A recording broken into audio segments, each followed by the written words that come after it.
ملکا ذکر تو گویم که تو پاکی و خدایی.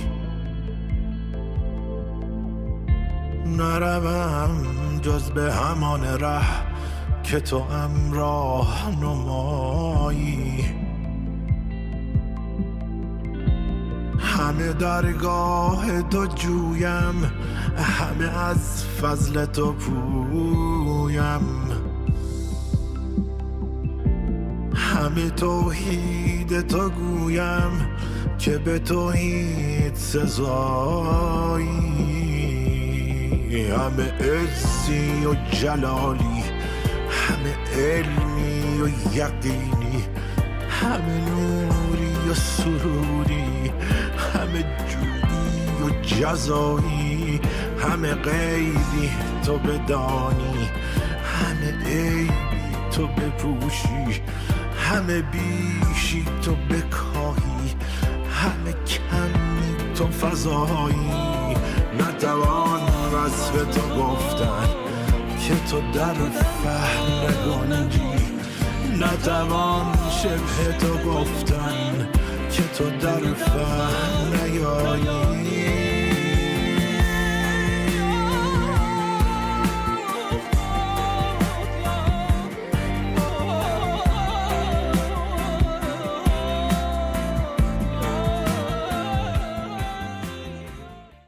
تجربه نزدیک به مرگ، حالتی که فرد به یک بار از کالبد برون می شود و پس از مشاهده فرازی از بیکرانه های عالم غیب به مهبط تن باز می گردد، چون جرقی جسته از خاکستری نیم سوز، چون آونگی که رفته و آمده از نیم شب تا نیم روز.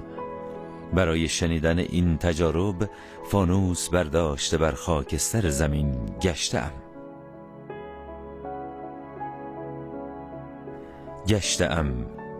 تا بشنوم تنین آونگ ها را، بشنوم غریو جرقه ها را، در صدای آنان که بی اراده بی درگذشت از در گذشته و بازگشتند.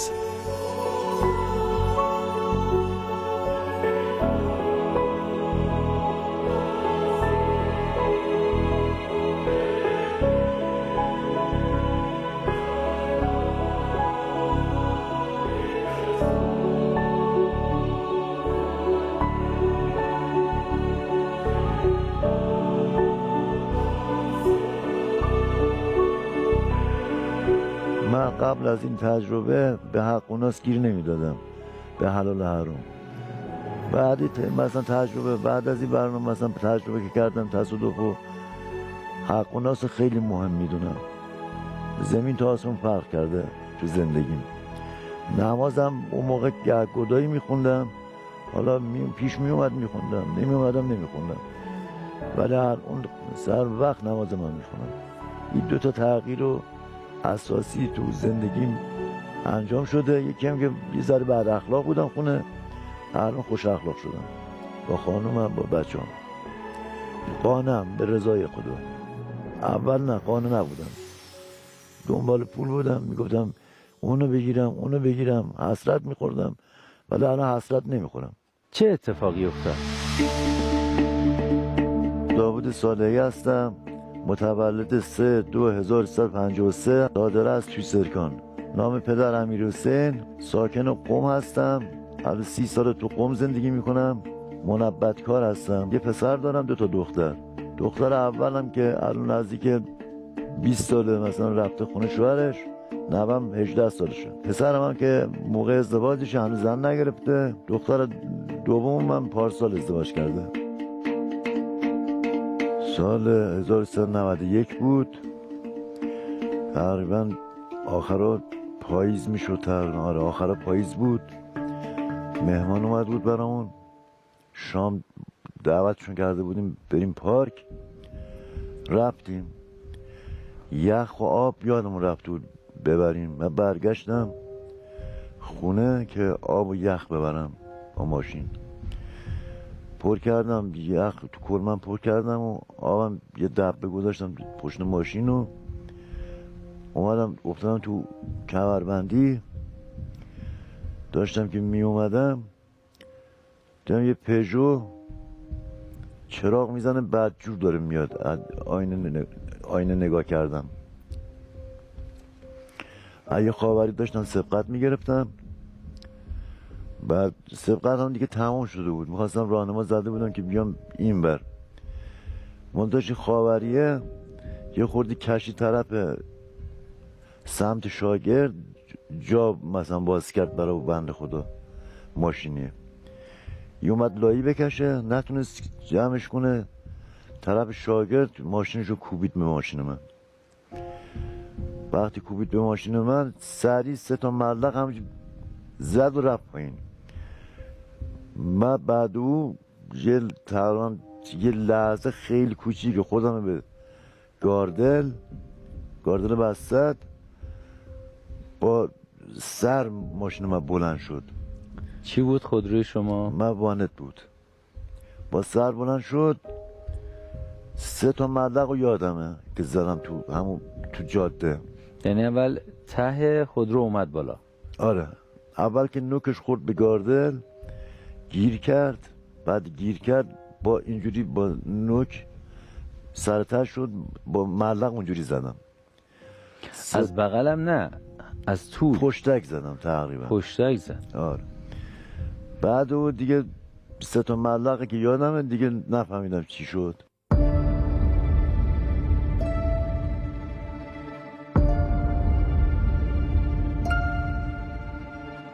همینجا که دارم میرم سرعتم به تقریبا به 100 تا رسید.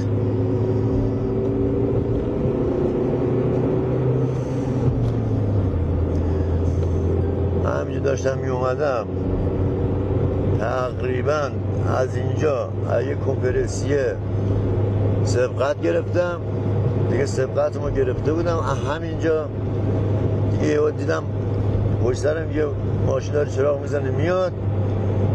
کمپرسی کشید این اونور. اونجا از اینجا کمپرسی بارشو اینجا تصادف کردیم. اینجا رفتیم پایین. همینجا رفتیم پایین چالیه. حالا درخت مرختام نبود اون موقع. از اینجا تصادفم اینجا بود.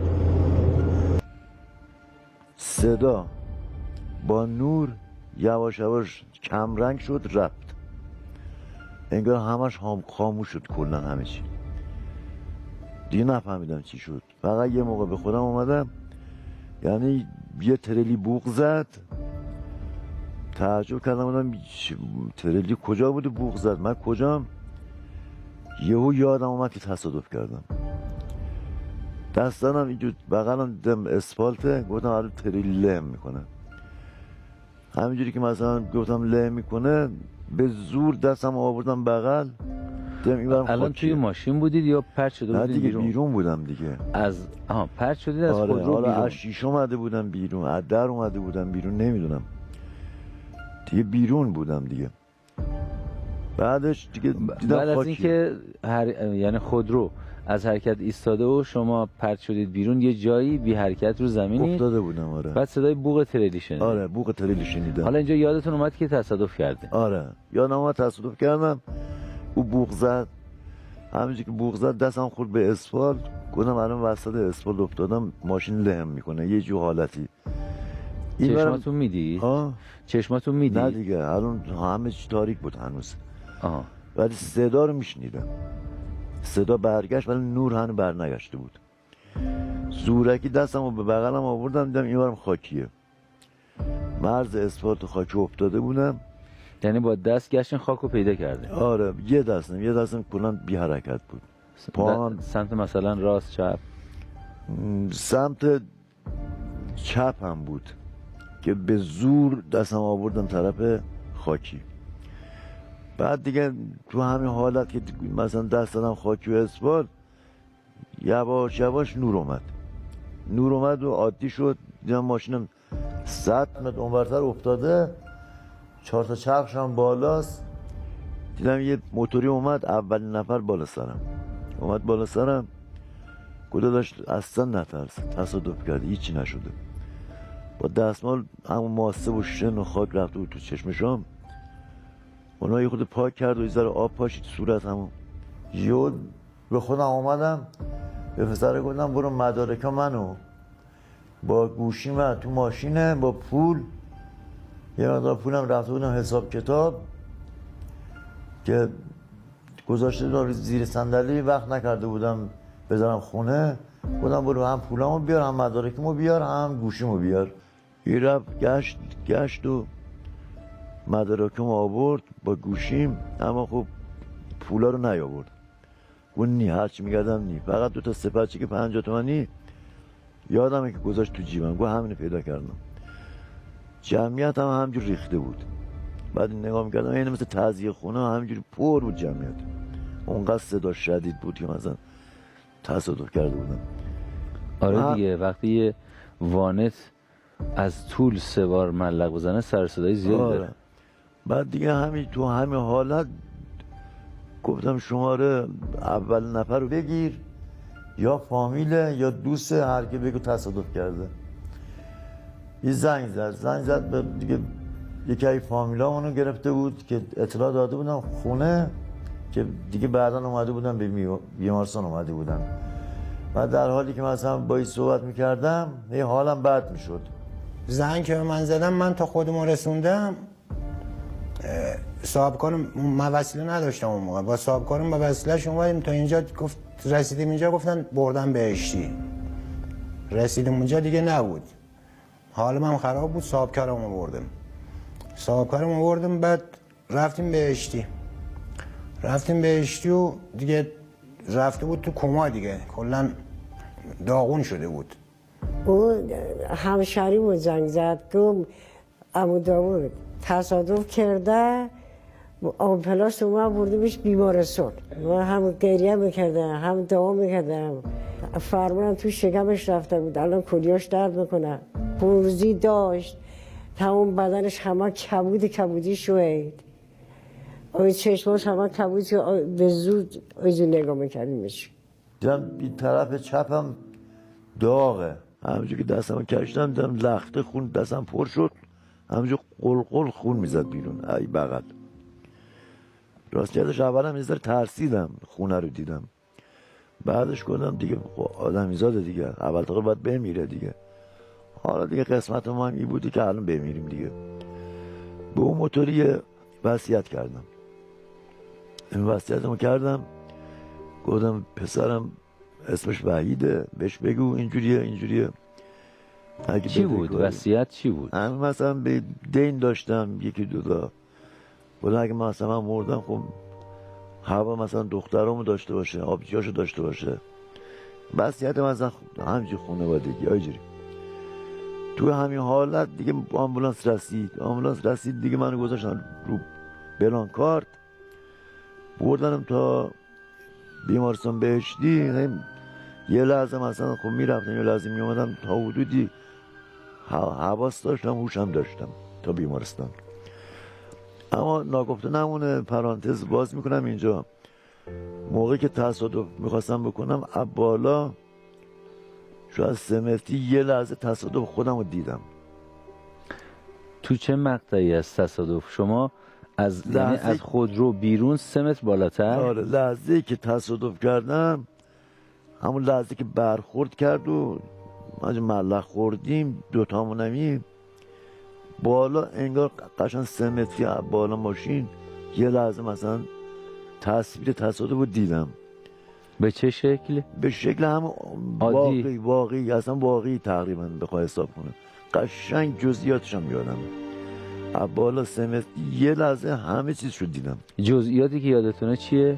جزئیاتش اینه که میگو که فرمون بریدم پسره، ولی دروغ داشت میگو فرمون بریده، داشت با گوشی صحبت میکرد. اینا قشنگ جزئیاتش هم یادمه که گوشی نتونست جمعش کنه با یه دست که ماشین کوبید ماشین من. این قشنگ جزئیاتش یادم اینو. بعد اون لحظه با خودتون نگفتید که من اینجا چی کار میکنم؟ نه دیگه به اونجا نرسید که به فکرم برسه که اینجا چه مونه. سریع اتفاق افتاد. طول نکشید این نگاه بالا؟ اصلا فقط یه لحظه 1/1000 ثانیه از بالا تصادف همون دیدم و دوباره دیدم مثلا همون تو ماشینم. بعد دیگه تا بیمارستانم تا تو آسانسور. خب یادم توی رفتم. راه به هوش بودین؟ آره یادم تا آسانسور که مثلا رفتم تو آسانسور، ولی دیگه چیزی ندیدم دیگه همه چیز دوباره رفت، تصویر و صدا همه رفت، هوش و موش و همه رفت، اصلا نفهمیدم دیگه چی شد. فقط یه لحظه دیدم تو اتاق عمل تقریبا 2 متری داشتم جنازه خودم رو میدیدم. 2 متری روی زمین یا بالا؟ نه بالا همون تو اتاقه. آها. قشنگ اون لامپا بالا سرم بود، دکترها مثلا آمده رفت داشتن، میومدن میرفتن، پرستاره میومد میرفت، همین تعجب میکردم بودم این چجورکیه که من هم رو تخت خوابیدم هم خودم رو میبینم. بعد من خودم که مثلا دارم میبینم رو تخت خوابیدم، هی تعجب میکردم، سوال پیش میومد دارم. رفتم به دکتره بگم که چیکار میکنی؟ چرا مثلا پیرن منو پاره میکنی؟ چیکار داری میکنی با جنازه من؟ هر کاری کردم نتونستم حالیش کنم. هی داد زدم، فریاد زدم، دیدم اصلا هیچ که اصلا انگار اصلا هیچ که من نمیبینه. ولشون کردم دیگه، کار از دستم نمیومد، ولشون کردم، رو جنازم داشتن کار میکردن. تا همینجور حالا چقدر طول کشید که یه لحظه دیدم یه نور پیدا شد. نور اول اندازه تست سوزن بود داشت میومد. همینجور بدنتونم دیدین؟ آره دیگه کلا بدنم رو تخت بود. خب تو چه شرایطی بود؟ همینجور افتاده بودم دیگه، داشتن پیرن پاره میکردن، مثلا خب داشتن کارمار میکردن دیگه، کارامو میکردن. وضعیت از نظر سلامت و چقدر خون اومده، زخما چطور بود؟ این برم که اصلا خونمالی بود همش، دندام همش شکسته بود. حالا اونه که بعداً فهمیدم که دندام شکسته بود، نه اون موقع که. خب حالا این بدن رو که میبینید و خونیه، تشخیص دادید که این بدن منه؟ آره قشنگ اصلا دل نمیکندم بدنم. یه دفعه میگفتم با نوره برم، نوره میخواست جذبم کنه. یه دفعه مثلا میگفتم با جنازم بمونم، یه دفعه میگفتم با نوره برم. چرا دل نمیکندین؟ مگه چی داشت؟ حالا دیگه نمیدونم دیگه، جنازم بود دیگه، مال خودم بود دیگه. خب نه منظورم اینه که چی میخواستین؟ میخواستین بهش ملحق بشین؟ میخواستین موضع باشید که مثلا دو به دل بودم، میگفتم دوباره برم مثلا تو خودم، مثلا اصلا چرا جدا شدم، چرا اصلا اینجوری شده، چرا جدا شدم. حس ترس یا تعجب نداشتین؟ حس ترس داشتم که با نوره برم، میگفتم با نوره برم پای جنازه‌مو چیکار کنم. حس مثلا این که مثلا با جنازم باشم، اون نوره جذبم میکرد، اونقدر دلربا و خوشایند بود. آها. مخواستم جذب اجباری نبود، جذبی بود که دوستش داشتم دیگه. آخر بالاخره اون نور موفق شد که از جنازه خودم گذشتم، هیکل مثلا خودم گذشتم، جذب نور شدم، نوره بزرگتر شد. این که بیرون بودید فکر نمی‌کردید که من بیرونم معنیش چیه؟ نه مثلا مردم اصلا نرسیدی که مثلا من فقط میگفتم چرا اینجوری شده. مثلا سوال پیش میومد برام که چرا اینجوری شده، اصلا چرا مثلا من بیرونم مثلا جسمم، چرا با این نوره میخوام برم، اصلا با این جنازه‌مو چیکار کنم. همش سوال بود مثلا پیش میومد برام، ولی بالاخره نوره موفق شد منو کشوند. چطور نوری بود؟ نوره سفید مایل به نقره‌ای بود، ولی چه نوری، یعنی توی دنیا فکر نکنم تمام این نورا رو جمع کنی 1 میلیاردم خوشایند اون نور باشه، اصلا وجود نداره.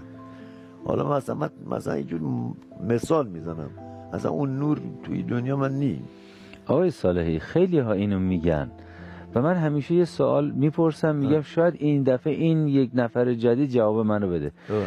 نور دیگه، خورشید، عرض کنم نور آتیش، نور افکن، خوشایندیش چیه؟ نور نگاه کن چجور بهت بگم. چرا میگید خوشایند؟ خب اصلا چجور بگم بهت، مثلا تو یه بچه بهت خدا میده، چقدر خوشحال میشی. اون نورا رو دیدی انگار مثلا رفیقت بود، انگار مثلا کسی بود که نجات دهندته، حس داشتی باش، رفیقت بود، یعنی نوره باید رفیق بود. دشمنت نبود، میخواست کمکت کنه، میخواست مثلا جا مثلا چجور بهت بگم، جا خوب یا ببرتت یا مثلا معلوم بود که مثلا دوسته اینجوری. دوستت بود، رفیقت بود، کسی بود، یعنی شخصیت داشت؟ نه شخصیت نداشت. من مثلا مثال میزنم اینجوری، آها. نور بود دیگه. بعد این نور گفتن که اندازه ته سوزن بود وقتی که اولین نگاه بهش انداختم.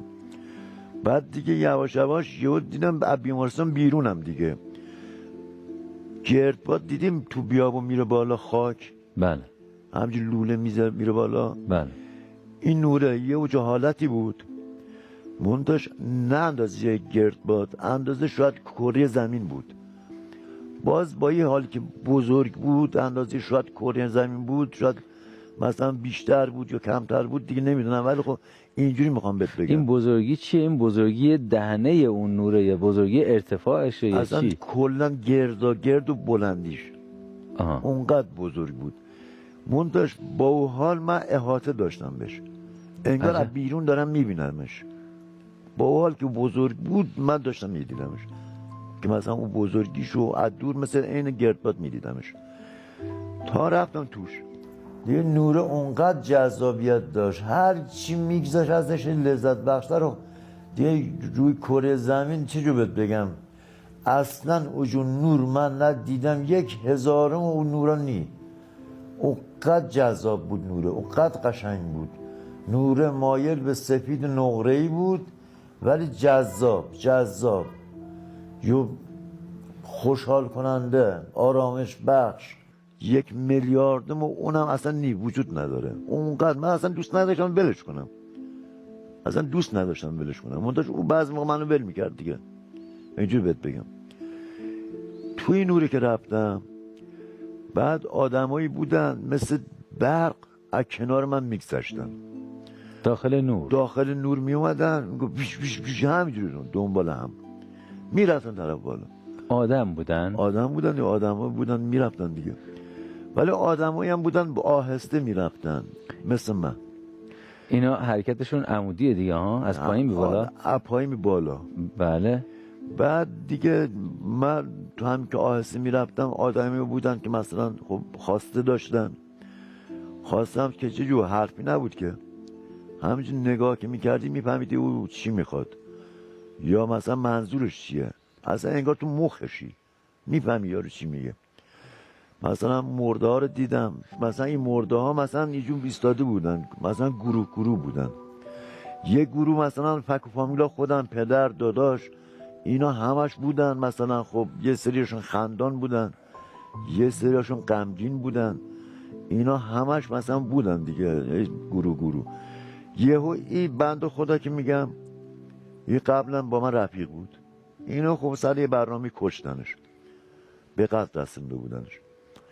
یه همین نگاه کرد، نه که بگه من مثلا اینقدر بدهکارم یا دینم چیه، همینجور که نگاه کرد من فهمیدم این دین داره.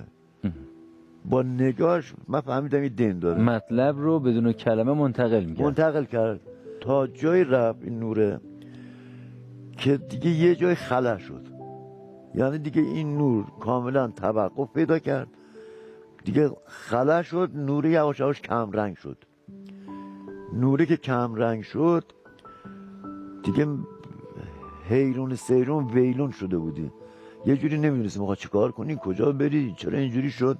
یه جا حالتی تا یه بنده خدایی اومد به نام علیحسین غلام، یه پیرمرد بود، او اومدش. این مرحوم شده؟ آره رحمت خدا رفته. بعد من گفتم این چرا اومده، این چی میخواد.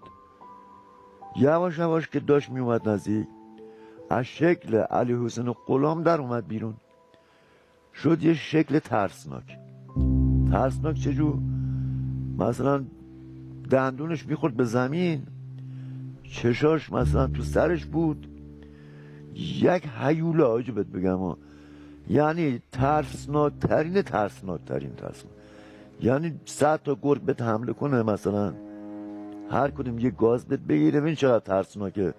شاید به اندازه 1% اونم ترسناک نباشه، وحشتناک بودا. این در حالی که 100 تا گرگ حمله کنن 1% اون نیستن، یعنی از 100 برابر 100 گرگ ترسناکتر بود، وحشتناک. و اختیارم هم دست اون افتاده بود. یعنی سرمو نمیتونستم اینجا برگردونم، اختیارم دست اون، کاملا اختیارم دست اون. اینجوری یعنی به فرمان اون حتی باید نگاش میکردی؟ آره، اصلا اینجوری که بیا اینجوری کنم یا اونجوری بکنم اصلا اختیار نداره، اختیارم دست اون بود. این در حالی که دور بود، شاید مثلا بگم 1 کیلومتر فاصله داشت با من، در حالی که دور بود ولی خب انگار 1 متریت بود. این به سرعت مثلا اینجور میخوام بگم به سرعت 100 تا داشت میومد که به من برسه، در حالی که دور بود ولی مثلا 1 مترین بود. هر چی میومد به من نمیرسید، هی وحشتناکتر میشد، هی من وحشتم بیشتر میشد. یعنی میخواست بترکم از ترس، از وحشت. اصلا یه چیزی میگم، یه چیزی اصلا نمیشه بیان کنی، یه چیزی مثلا مثال نداره توی دنیا که اصلا چه جو بهت بگم 1 میلیاردم اونم ترسناک نی. حساب کن هر که بیاد یه چاقو بهت بزن، یه تیکه از گوشت رو با چاقو ببره. خب اون هنوزم ترسناکتره؟ آره، زنده هر کنیم یه چاقو یه تیکه از بدن جدا کنه ببره. ببین چقدر ترسناکه. 1 میلیاردم اونم ترسناک.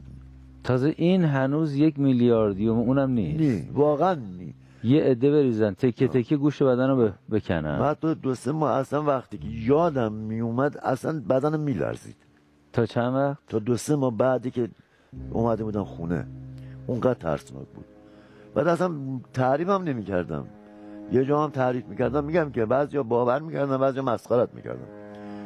این دیگه میموند، این هرچی میومد، حالا چقدر این میخواست من عذاب بده دیگه خدا میدونه. 1 ساعت بود، 1 دقیقه بود، 2 روز بود، نمیدونم. فقط میگم خدایا یه کاری بکن، من دست این علیحسین و غلام نجات پیدا کنم. تا نور میومد، نوره که پیدا میشد، اعمالم بود خدا میدونه. این نوره که پیدا میشد، این مثل انگار مثلا یه یخ اینجا آب میشد میرم، حذف میشد، تموم میشد میرم. نوره که میومد، میگه خدا رحمت کن پدرته، نور تو زودتر میومدی پدر منی در آورد. این همون نوریه که از اول احساس رفاقت میکردی؟ آره، رفاقتی میکردم. فقط اید به دادم میرسید دیگه. این که میومد اون باطل میشد. این 1-2 دفعه این علیحسین غلام مزاحم شد. این علیحسین غلام در زمانی که بودن چه ارتباطی با هم داشتید؟ ارتباط کاری، مالی؟ یه باغبونی بود، عرض میشه خدمتت، هندونه مثلا هندوانه دیم مثلا نگهبانی میداد مال کل آبادیمون. ما خب بچه بودیم. حالا آبادی شما کجاست؟ سید چاب. کجا میشه؟ همون تو سرکان میشه که روستای سید چاب. بله. عرض میشه خدمتت ما جوون بودیم و نادون بودیم دیگه.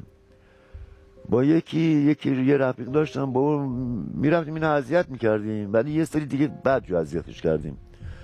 هر چی تخم هندونه جمع کرده بود تقریبا 1 گونی بود، شاید 100 کیلو بود، 70-80 کیلو بود که جمع کرده بود. چطوری اینو جمع میکرد؟ خب مثلا میرفت توی هندونی که مثلا رسیده بود دیگه، مونده بود، خراب شده بود، خب مال مردم بود دیگه، اونا جمع میکردی بنده خدا.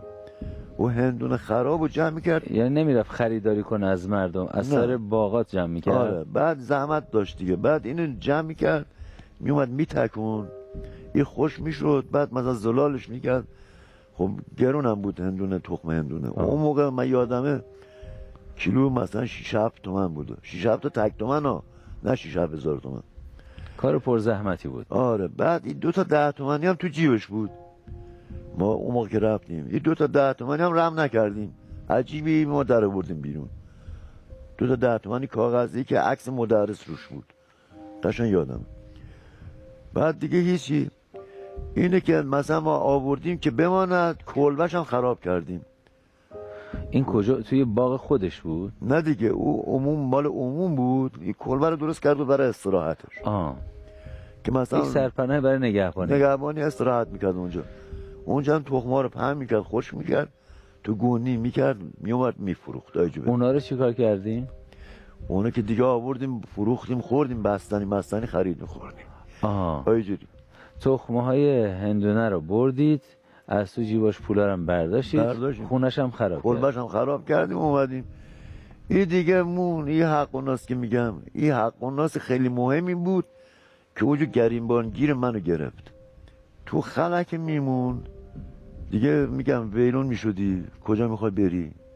نوره که میرفت و خیلی کم رنگ میشد و او عروسون و غلام هم دیگه نزدیک بود بیاد سراغ تو، میموندی چیکار کنی؟ اینوری بری عروسون غلام ببرتت، نوره بیاد، همچنین میموندی تو خلا میموندی. مونتاش نگاه میکرد مثلا یه جو حالت بگم یه نوری دور میدیدی، خدا کنه مثلا اینجا درام برم از دستی عروسون غلام، همجوری مثلا اراده میکردی که دستی در بریم مثلا یه جورایی. یه مثلا میگود این نوره چه نور قشنگیه و دور مثل ستاره مثلا میدارد.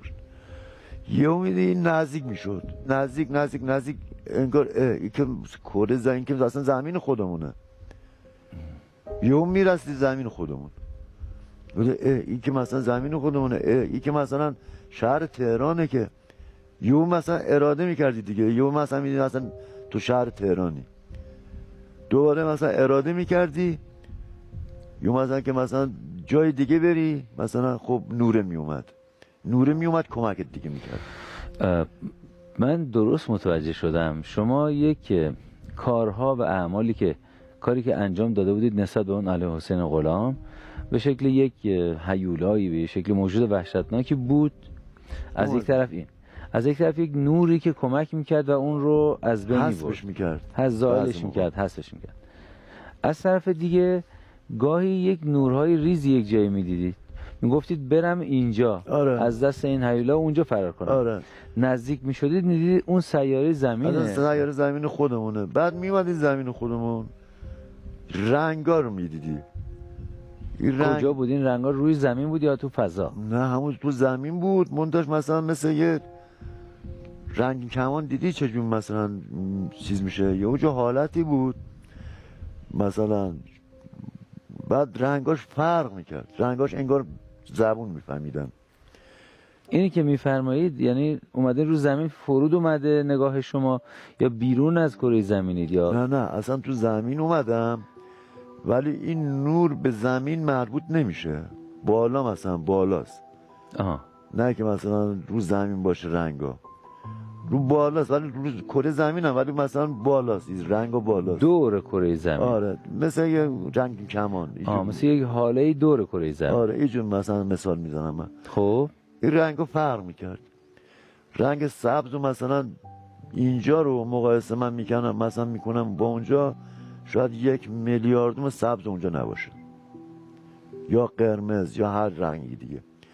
اصلا رنگاش انگار میفهمیدن، انگار اصلا فرق میکرد با این رنگاش. رنگا میفهمیدن؟ آره اصلا انگار زبون میفهمیدن. اصلا میگفتیم مثلا این رنگ اگه مثلا نزدیکتر بود داشت میومد نزدیکت، این رنگ چقدر قشنگه، مثلا جلبت میکرد، نگات بهش میافتاد، خوشایند و لذت بخش بود. مثلا میگود این رنگ نزدیکتر بود چقدر خوب بود، رنگ میومد نزدیکترت، بعد یعنی آرزو میکردی که کاش نزدیکتر بود، اون میفهمید و میومد نزدیکتر. آره میفهمید میومد نزدیکترت، مثلا میگود عجب رنگیه، خوشایند لذت بخش. اصلا رنگ اینجا رو نمیشه مقایسه کنی که با اونجا. اصلا چقدر قشنگ. آرزو میکردی ای کاش این رنگ نزدیکتر بود، من بهتر میدیدمش، میومد نزدیکتر. اصلا اینجوری یه جا حالتی. این رنگا که من اصلا دیدم، واقعا رنگا رو اصلا تو مخم نمیره بیرون رنگا. یعنی زیبا بود، فهیم بود، مهربانم بود. اصلا میگم که انگار زبون میفهمید دیگه، میگه این رنگ کاشکار نزدیکتر بودی. خب عباس که خوشایند بود، عباس که بهت لذت میداد، لذت بخش بود، میگه کاش که رنگ مثلا نزدیکم بود بهتر میدیدم. رنگی میومد نزدیک، قشنگ میومد نزدیک، قشنگ میدیدیش رو، لذت مثلا 1000 برابر میشد.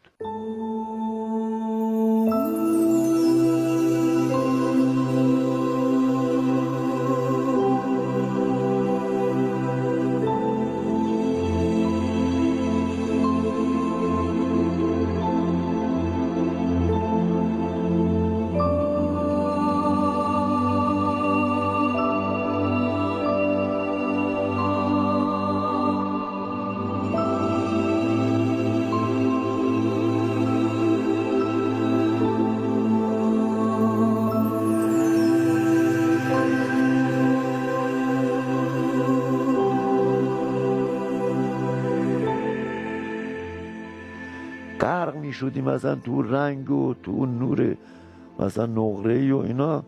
ولی خب یه علی حسین غلام بعضی ما خراب میکرد دیگه، میومد سراغ آدم.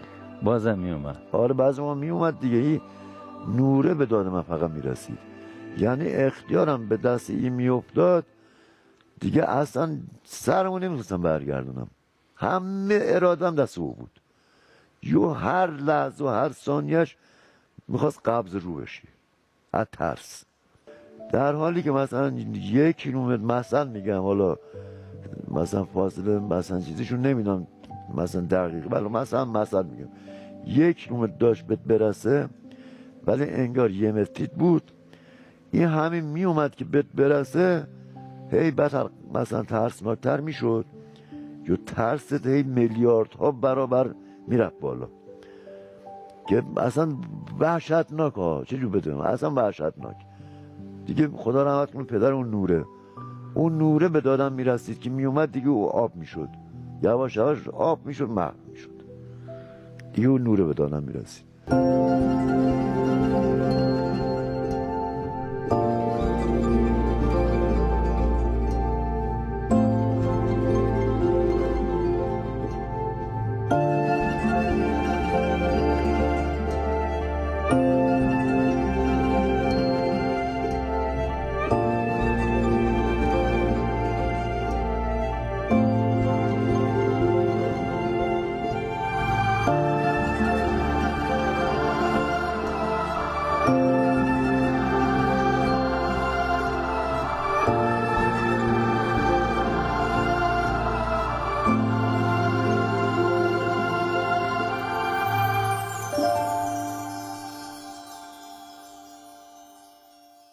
الان با اون تجربه‌ای که شما داشتین، این لذت بی‌نهایتی که از بودن با اون رنگ‌ها و نورها و نوره، از اون طرف وحشت بی‌نهایت از اون موجود. خب الان اگه انتخاب با شما باشه که دوباره در اون شرایط قرار بگیرید و این دوتا هر دو رو درک کنید، همون شرایط تکرار بشه، انتخابتون چیه؟ من انتخابم نوره میشه دیگه 100%. اگه هر دوش باشه مثل همون موقع، خب همون نورا هست، هم اون علی حسین هست. خب باید کاری کنم که دیگه او علی حسین نره سراغم. اگه هر دو باشه، یعنی عین همون دفعه هم این هست هم اون، شما رو میخوام ببریم دوباره اونجا، میرید یا نه؟ نه، اگه به ترس او علی حسین غلام شده نمیرم. نمیری. ولی اگه به مهربانی بشه همه الان حاضرم برم که نوره مثلا دستمو بگیره. اینجوری بهت بگم، اونقدر مهربان بود. اصلا من راضی نبودم نوره بلم کنه. نوره بل میکرد من. دو تا سال اول، اگر علی حسین غلامی در کار نباشه اونجا، علی حسین غلام نباشد، فقط اون نور مهربانه و اون نورهای رنگی که به شما بگن که میتونید اونجا باشید، میتونید توی همین بدن و این دنیا باشید، چقدر دوست دارید توی این دنیا بمونید؟ توی دنیا اصلا دوست ندارم بمونم در این حالت. این پاسخ اول. بله. سال دوم، اگر اون نورها، اون نور زیبا و اون نورهای رنگی، اینا هیچ کدوم نباشن، در اونجا فقط یک چیز باشه، همون موجود ترسناک، فقط. حاضر نیستم برم. شما دوست دارید و اونا میگن تا ابد اونجا منتظرته، شما دوست دارید تا کی توی این دنیا باشید؟ من دوست دارم تا موقعی که اصلا کارمو حل کنم که دیگه با او برخورد نکنم. فرض کنید بگن کارتون هم حل نمیشه، اون اونجا منتظر تا ابد، دوست دارید تا کی تو بدنتون اینجا بمونید؟ دوست دارم اصلا بمونم، کلا نرم تا ابد. آره. اگر اون رنگ ها باشن 1 ثانیه نمیخوام بمونم، میرم. و اگر اون موجود باشه، اون کاری که من با علی حسین غلام کردم اونجا منتظرم باشه، تا ابد دوست دارم اینجا بمونم. این علت اصلی علاقه داشتن و بی‌علاقگی به دنیاست. کسی که نمیخواد و دوست نداره باور کنه دنیای دیگری هست و فرار میکنه از اینکه دنیای دیگری باشه و تلاش میکنه برای اینکه در همین جا هرچه لذت و موفقیت هست همین جا به دست بیاره و به هر قیمتی و آرزوش اینه، تصورش و تلاشش اینه که اونجا چیزی نباشه، دنیای دیگری نباشه، ادامه نداشته باشه، آرزوش اینه.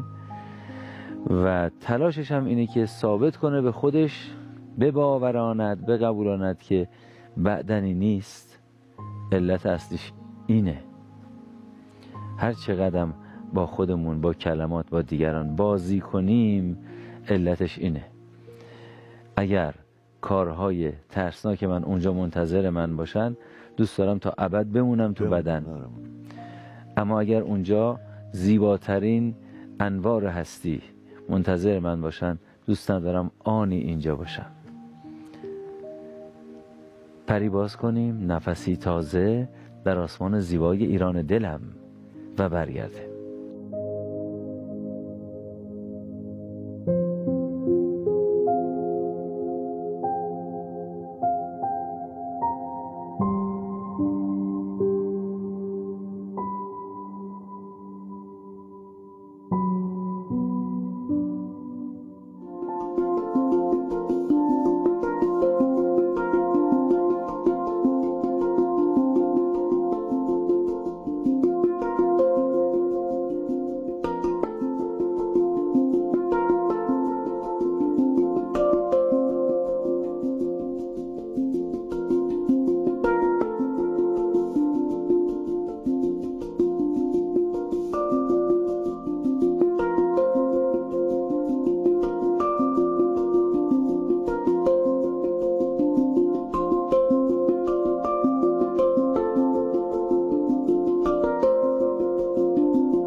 بعدش زندگیم مثل یه تصویر، مثل یه فیلم سینمایی. او اول که مثلا خب 1-2 ساله بودم، جلو چشم اومد تا موقعی که تصادف کردم. از 1 سالگی تا دقیقا لحظه تصادف؟ لحظه تصادف قشنگ مثل فیلم تصویر اومد جلو چشم. همش هر کاری کرده بودم. چیزی جا افتاد ازش یا کامل بود؟ کامل، یعنی انگار یه فیلم سینمایی درست کردن از زندگیم. خوبیایی که کرده بودم، بدیایی که کرده بودم. چیزایش یادتون هست؟ خب اونایی که مثلا خب بدی کرده بودم، اگه دنیا بودن خب رفتم حلال خویی ازشون کردم. اونا که دنیا رفته بودن خب رفتید حلالیت گرفتید؟ آره، 1-2 تاشون رفتم حلالیت گرفتم. کیا بودن میشه بفرمایید؟ عمو بود مثلا، خاله بود مثلا، بچه مثلا عمه بود، اینجوری.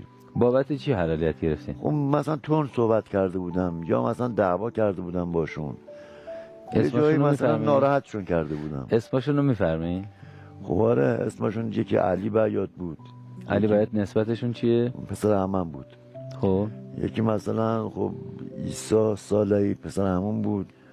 1-2 دفعه ناراحتشون کرده بودم. اونا رفتم خب مثلا همون ازشون حلالیت خواستم.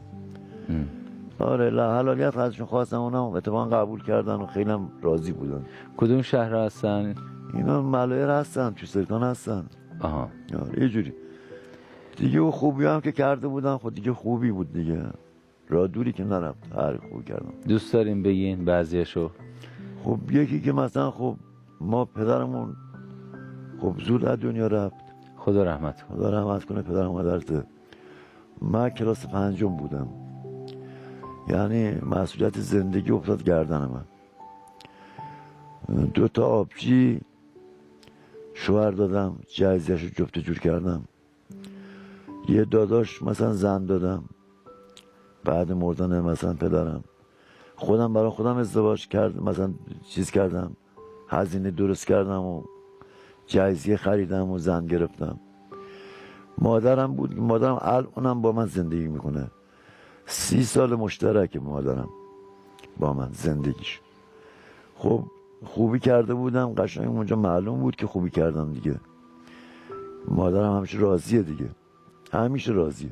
این نمونه شو. حالا یا اونایی که جایزه گرفتم براشون وظیفم نبوده، ولی خب دیگه به عنوان یه بزرگترشون خب به خودم قبولوندم که وظیفم بوده اینا رو مثلا سامون بدم، زندگی دارشون کنم. که بالاخره کار کردم، زحمت کشیدم، زندگی دارشون کردم. اینا خوبی هم دیگه. اونا خب قدر میدونن، حالا خدایی بگی قدر میدونن. خیلی هم قدر میدونن دیگه. بعد اونم دیگه بچه ها خودمه دیگه. دخترمو دادم شوهر، و یکی دخترمو دادم شوهر. اندازه یه آدم 80 سال 90 سال فقط جهیز مرزی جفت جور کردم دادم رفت. اگه خوبی ها مثلا اینجوری.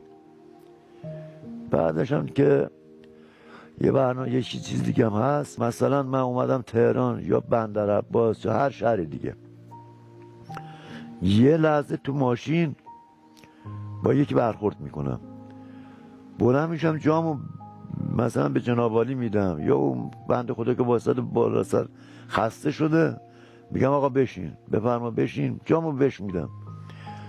این راضی. اینا رو میدیدین؟ نه مثل دارم میزنم. مثاله. این مثال دارم میزنم اینو. این که مثلا نگاه تو صورتت میکنه، خب یه مثلا خنده کوچو میکنه، میگه دست شما درد نکنه، یا میگذره. این میمونه مثلا شاید 2 روز دیگهش رو رحمت خدا رفته، یا 1 سال دیگهش رحمت خدا رفته، مثلا یه اتفاق 20 سال پیش مثلا افتاده باشه. تو مثلا اون کمک رفته بودم، انگار 100 سال با این رفیق بودم، انگار 100 سال اینو میشناختم، مثلا با هم بودیم. یه لحظه شاید 1 ثانیه یه مثلا بفرمو بشین و دست شما درد نکنه، همین. ولی انگار مثلا چند سال با این رفیق بودیم، میشناسیم. بابت یک کمک چند ثانیه‌ای اون طرف بی انگار ارزش که اصلا به ارزش نمیدیم بهش. یعنی دنیا مثلا خب ارزش خیلی نمیدیم بهش، میگیم یارو میگه بفرما، جا تو بهش میدی، خیلی بی ارزشه، حالا خیلی چیزی نی که. اونجا انگار یه رفاقت 100 انگار ساله مثلا اونجا 1 تن ثوابه، اینجور بهت بگم 1 تن ثوابه. مثلا انگار یارو مثلا میشناختیش، مثلا اینو 100 سال با هم رفیق بودید، اصلا چهرهش خندان، میشناختیش، میگه اه بابا من 20 سال پیش من جام پایی تعارف کردم، چجوری اینو مثلا دارم میبینم اینو. شاید مثلا چند تا اینجوری مثلا من دیدم ها، نه مثلا یکی.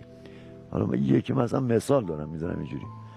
این هم یکی بود که مثلا از ذهنم در اومده بود که گفتم موقع برگشتنم هم که اومدم مثلا تو کما در اومدم بیرون، با بغل اومدم تو بدنم، همینجور خوابیده اومدم تو بدنم، احساس دردی کردم که او بالاتر هنوز ندیدم درد. شما توی چه شرایطی بودید که برگشتید به بدن؟ چه شد؟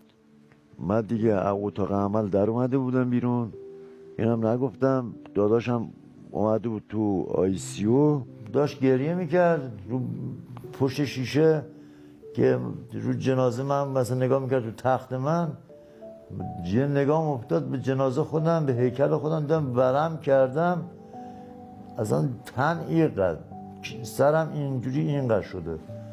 داداشم داشت گریه میکرد، من گفتم این چرا گریه میکنه آقا، مالی چی گریه میکنی آخه؟ دیگه رفت تو اتاق ICU، دیگه ما نداشتم بریم تو، ولیکن دیگه گریه و زاری و التماس خدا میکردیم و گریه میکردیم و مثلا حالمون بد بود. رفتم بالاخره حالیش کنم که گریه نکن. یه جو دستمو بردم که بهش بگم مثلا گریه نکن، دستم هم ورش در اومد. گفتم اه چرا اینجوری شد؟ هی گفتم های های های، هرچی فریاد زدم اصلا حالیش نشد. های دیدم اصلا دستم از توش میره، هر کاری کردم نتونستم حالیش کنم که گریه نکن. ناراحتم میکرد گریهش. تا آمبولانس برسه دیگه قاطی کردم. بعد شروع کردم به، حالا با این که بعد بگو مگو، مشتم رو پرت کردم سمت این. مشتم رو که پرت کردم دیدم از رو صورتش رد شد. نمیدونم حالا چجوری بود که رد میشد دستم از توش. نگران نمیشدین این شرایط رو میدیدین؟ چرا؟ خب نگران میشدم که اینو نمیتونم حالیش کنم، ولی خب دیگه کاری از دستم نمیومد. چی میخواستیم بگین بهش؟ اصلا میگم گریه نکن، من اونجا مثلا اون کار زندم، اصلا من زندم، گریه نکن. من اون کار بغلت بستادم، یه جا حالتی بهم چیز شد، اما وقتی که دستم از توش رد شد دیدم نه، انگار یه چیزی دست من نی، تو اراده من نی که من مثلا میخوام اونو حالیش کنم. دیگه آخرش گذاشتم، گفتم بذار گریه کن. اینو یادم رفت بود بگم که دیگه وقتی هم برگشتم برای برگشتن شما مقدمه ای داشت؟ اتفاقی افتاد؟ کسی چیزی گفت که باید برگردی یا فهمیدی باید برگردی؟ یا چی شد؟ کجا بودین که برگشتین؟ قشنگ همون نوره که موقعی که همونجور که مثل تسوزن اولش خودشون نشون داد، همونجور اومد او بزرگی اومد، یواش یواش یواش کوچیک شد انگار مثلا اتق مثلا اون نوره اومدم تو اتاقه، تو همون چیز ICU دیگه اتاق عمل نبودم اون موقع. یعنی از نور شما دور شدین، اون ریز شد؟ آره از نور دور شدم، نور دیگه یواش یواش ازم فاصله گرفت، منم اومدم با بغل رفتم تو بدنم، افقی رفتم تو بدنم که دیگه درد زیاده احساس کردم که دیگه اون موقع میگن از تو کما در اومدی. این افقی که میفرمایید یعنی سر به سر، پا به پا؟ آره همینجور خوابیده بودم. از سمت همون از طرف راست رفتم بدنم. از سمت راست بدن مادی؟ آره از طرف راست بدنم همینجور خوابیده بودم رفتم تو بدنم. اون کربله که رفتم امام حسین شفاش داد، دوباره این انگلی خدا داد. خیلی بعض جور تصادف کرده بود.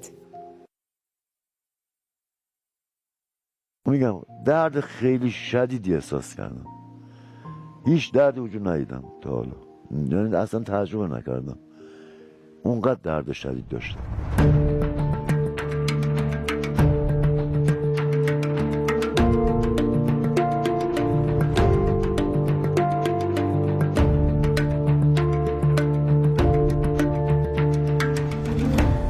برای اون مرحوم علی حسین غلام کاری کردین؟ آره و هر شب جمعه خب یه چیزی به نیتش میدم دیگه.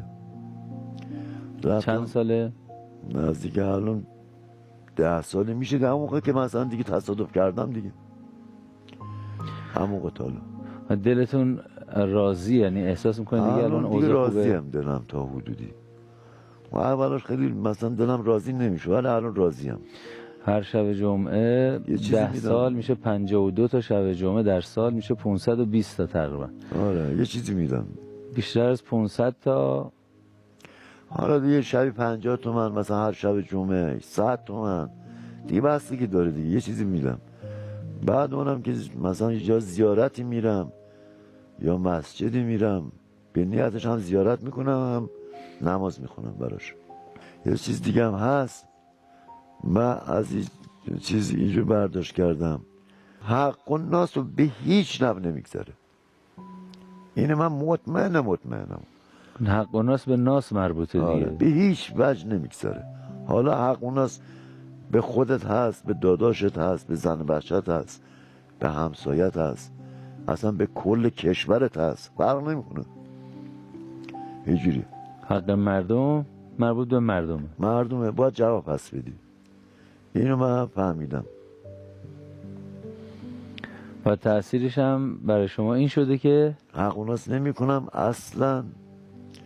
یا الحمدلله الان هم خوش اخلاق شدم، اون موقع بد اخلاق بودم، نمیشد یک کلمه هم حرف بزنم. الان خیلی خوش اخلاق شدم. بعد دیگه خود تو زندگی من خب فرق کردم. خب اون موقع نماز نمیخوندم، اگر هم میخوندم تک و بیری رد میکردم. من الان خب نماز خون شدم، بعد خیلی فرق کردم. خدا رو شکر، الحمدلله. صله رحم میکنم.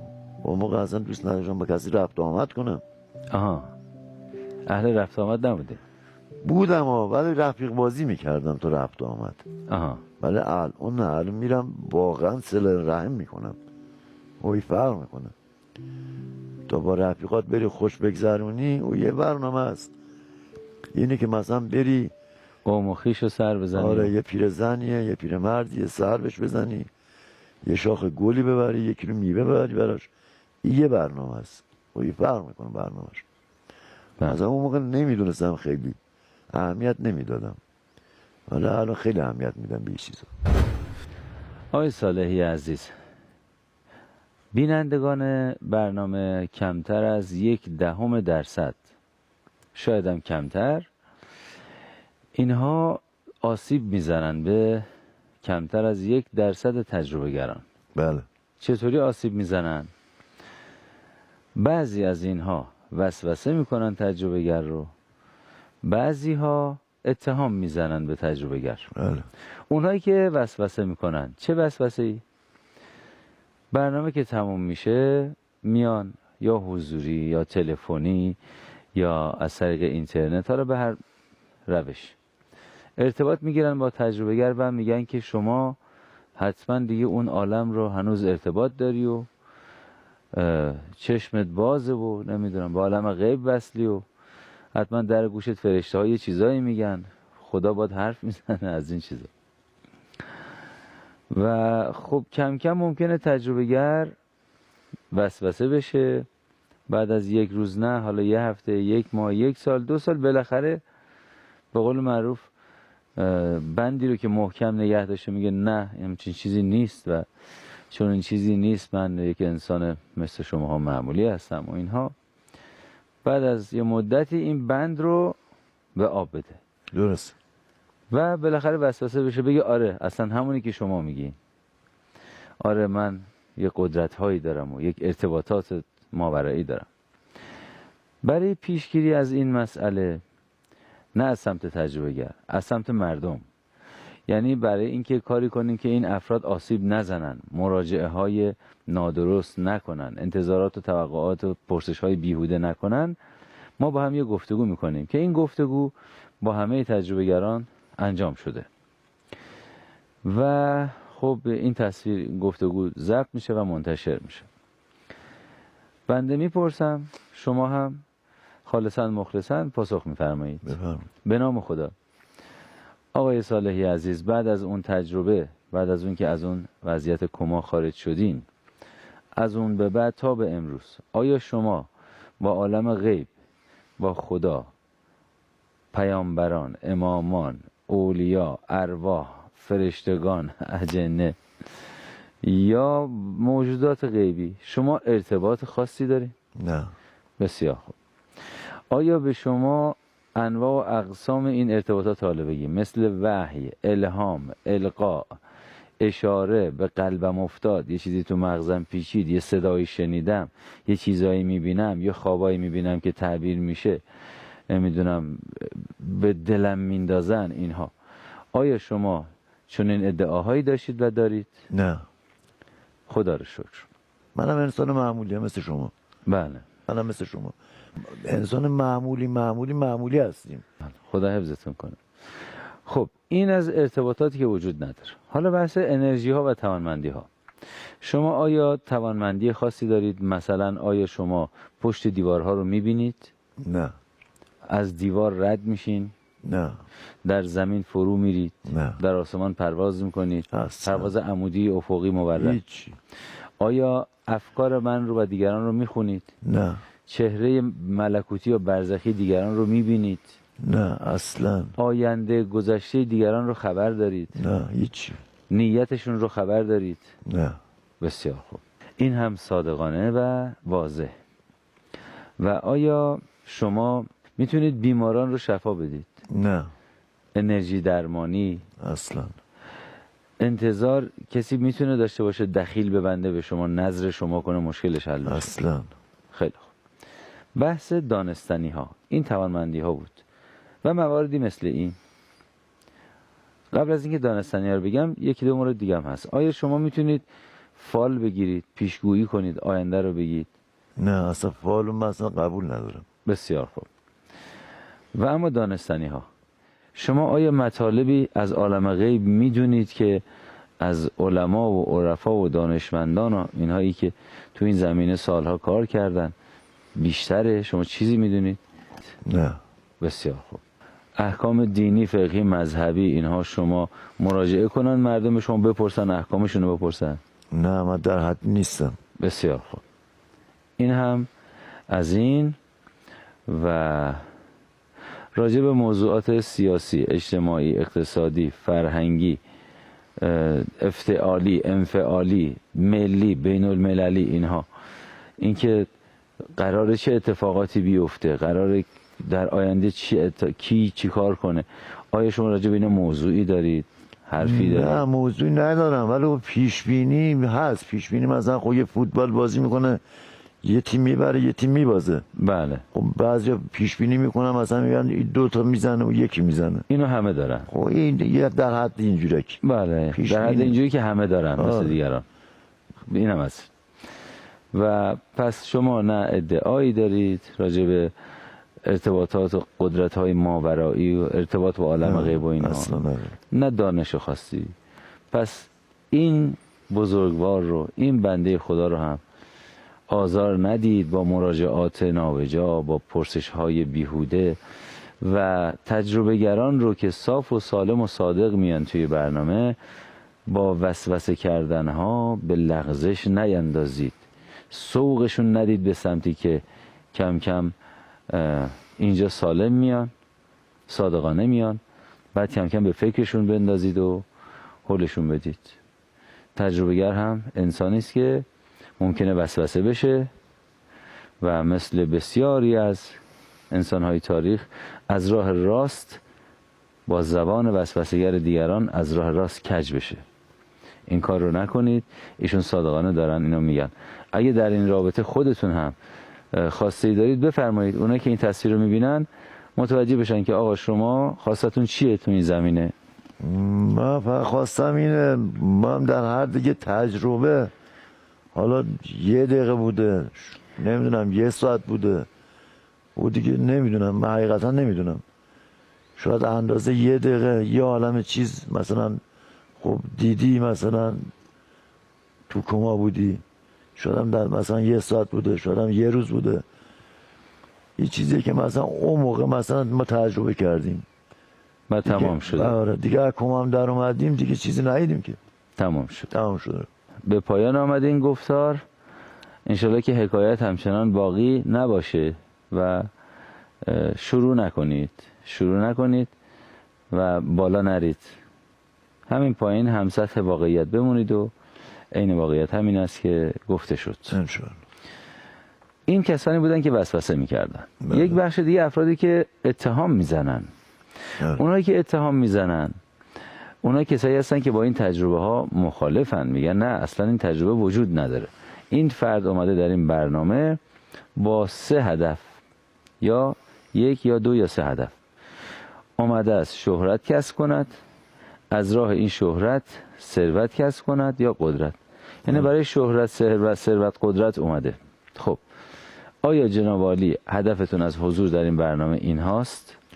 شهرت میخواید، ثروت میخواید، قدرت میخواید؟ نه من هیچ کدوم نمیخوام. من اولا که موقعی که تجربه رو کردم بارها و بارها اصلا بهم التماس میکردن که تعریف کنم برای همون خانواده خودم، مثلا پسر عمو، مثلا فک و فامیلا خودم حقیقتا تعریف نمیکردم.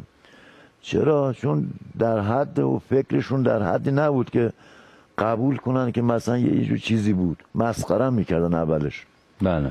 بعد دیگه یواش یواش دیدن نه مثلا مسخره دیگه نمیکنن، مثلا خب یه خورده چجور بگم قبول کردن که مثلا یک چیزایی بهشون گفتین که اینا که قبول کردن. بله. خب یه چیزا هست، مثلا خب یه سری مسخره میکردن، یه سری مثلا خب میگن دروغ میگه، خیلی چیزا من خیلی مثلا باش مواجه بودم. بله. ولی مثلا اکثرا باور داشتم. بله. بسیار هستم توشون هم هست که مثلا خب باور ندارن دیگه. بسیار خوب.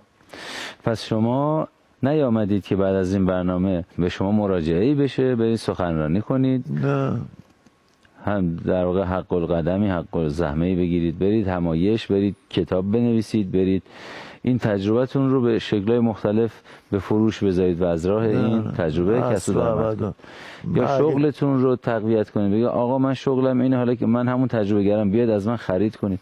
شما دنبال این چیزا هستید یا هدفتون چی از گفتن تجربه اصلا؟ من اصلا هدفم از تجربه گفتنم اولا که میگم اصلا نمیخواستم بگم.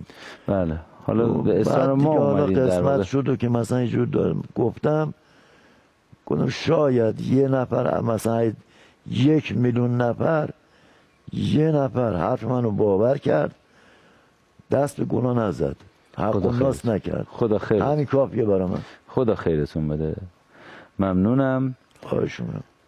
لطفا نه وسوسه نه اتهامی در میان نباشد که اگر وسوسه‌ای در میان باشد، اگر اتهامی در میان باشد، عاقبتی در کار خواهد بود.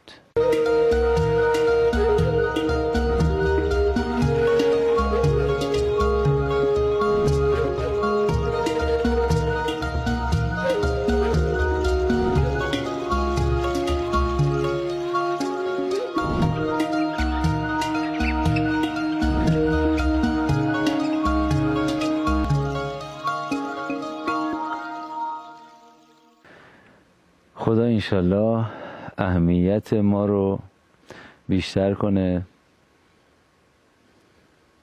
در دستگاه خودش انشالله برای کارگزاران خودش. انشالله. خیلی خوش آمدید جناب صالحی. سلامت باشی انشالله. قدم رو رنجه فرمودید، سلامت باشید. از اینکه سر قرار حاضر شدید قدردانم. سلامت باشید. قرار دیگری با هم بگذاریم انشالله.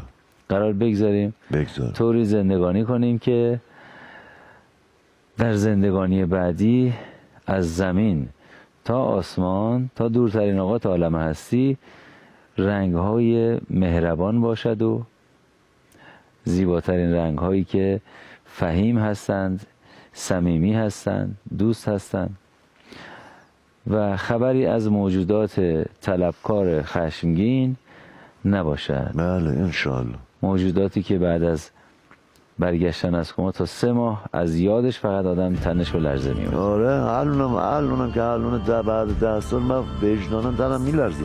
نه اصلا تو مخم نمیری بیرون، ترسناکش.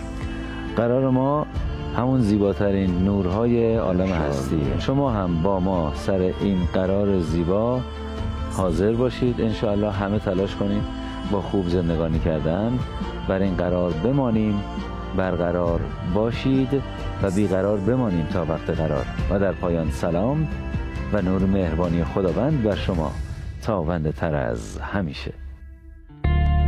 ملکا ذکر تو گویم که تو پاکی و خدایی، نروم جز به همان ره که تو همراه نمایی. همه درگاه تو جویم، همه از فضل تو پویم، همه توحید تو گویم که به توحید سزایی. نتوان وصف تو گفتن که تو در فهم نگنجی، نتوان شبه تو گفتن که تو در وهم نیایی. نبودین خلق و تو بودی، نبود خلق و تو باشی، نه به جنبی نه به گردی، نه به کاهی نه فضایی. همه عزی و جلالی، همه علمی و یقینی، همه نوری و سروری، همه جودی و جزایی. نتوان وصف تو گفتن که تو در فهم نگنجی، نتوان شبه تو گفتن که تو در راه نیایی. نتوان وصف تو گفتن که تو در فهم نگنجی، نتوان شبه تو گفتن که تو در راه نیایی.